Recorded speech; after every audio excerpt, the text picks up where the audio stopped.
అఖిల చరాచర సృష్టి అమూల్యమైనది. ఈ విశాల విశ్వంలోని ప్రతి జీవి, నిర్జీవి దేనికదే ప్రత్యేకమైనవి. తమకంటూ సొంత అస్తిత్వాన్ని, విలువను కలిగి ఉన్నవి. ఈ అంశాన్ని గ్రహించగలవాడు బుద్ధిజీవి అయిన మానవుడు. కాని కొందరు మనుషులు తమ విలువ తమకే తెలియక న్యూనత చెందుతున్నారు. తమ విలువను ఎరిగిన మనిషి ఉన్నత స్థితిని పొందగలుగుతున్నాడు. ఇప్పుడు జీవితం విలువ చెప్పిన రాయి కథేంటో తెలుసుకుందాం.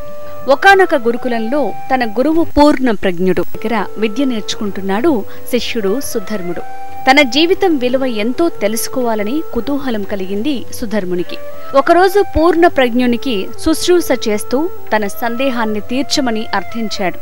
జీవితం విలువ తెలుసుకోవాలనే సుధర్ముడి జిజ్ఞాసను మెచ్చుకున్నాడు గురువు పూర్ణ ప్రజ్ఞుడు.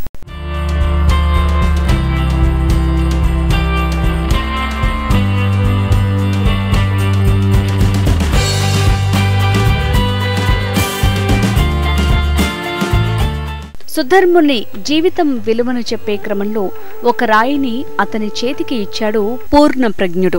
ఆ రాయి విలువను తెలుసుకుని రమ్మన్నాడు.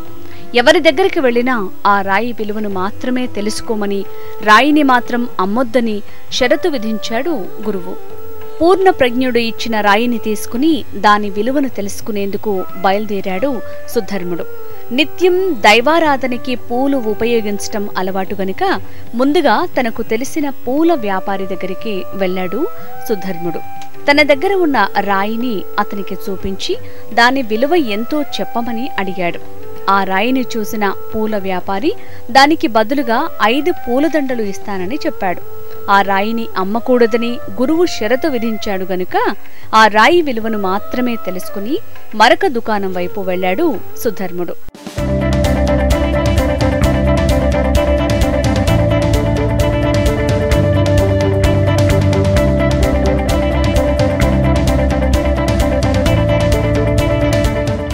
ఒక పండ్ల వ్యాపారికి ఆ రాయిని చూపించి దాని విలువ ఎంత అని అడిగాడు సుధర్ముడు.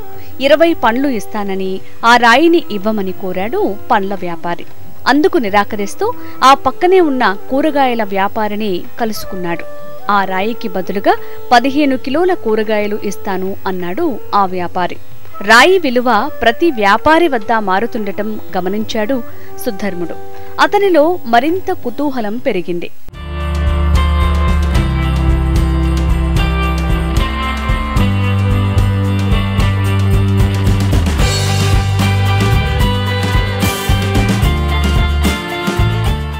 ఆ రాయిని తీసుకుని ఓ నగల వ్యాపారి దగ్గరికి వెళ్లాడు. రాయిని నిశ్చితంగా పరిశీలించాడు నగల వ్యాపారి. 80 లక్షల నగదు ఇస్తానని ఆ రాయిని తనకు అమ్మవలసిందిగా కోరాడు.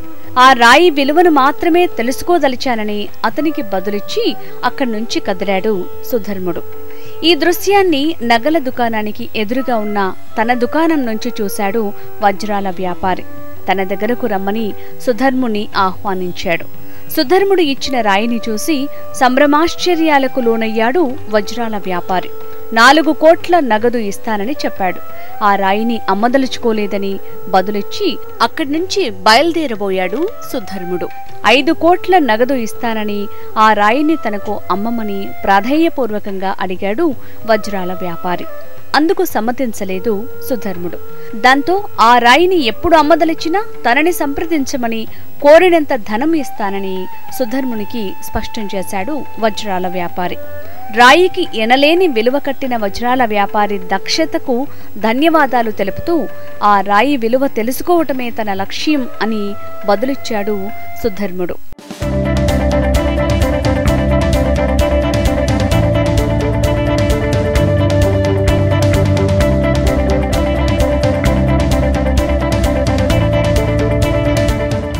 గురుకులానికి చేరుకుని ఆ రాయిని తన గురువు పూర్ణ ప్రజ్ఞుని పాదాల చెంత ఉంచి గురువుకు సాష్టాంగ నమస్కారం చేశాడు సుధర్ముడు.